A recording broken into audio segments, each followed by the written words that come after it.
చనిపోయి తిరిగి లేచి రక్తాన్ని చెందించారు. నా మీద ఉన్న పాప భారాన్ని తొలగించడానికి సిలువలో నా పాప భారాన్ని మీరు మోశారు, ఆ శిక్షను మీరు అనుభవించారు.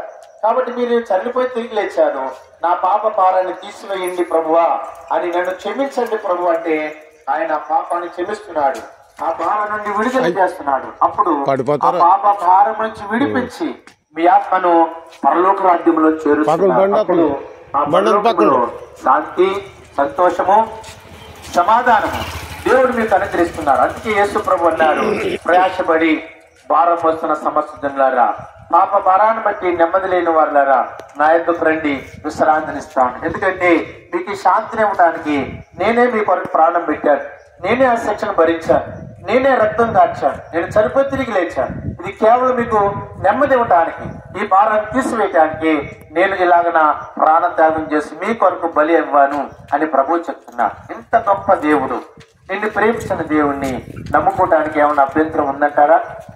ఏమీ ఉండదండి. కాబట్టి ఆ యేసు ప్రభుని నమ్ముకుని పరలోక భాగ్యం పొందుకోండి. దేవుడు మిమ్మల్ని, మీ కుటుంబాన్ని దీవించి మీ చేతుల కష్టార్జితమైన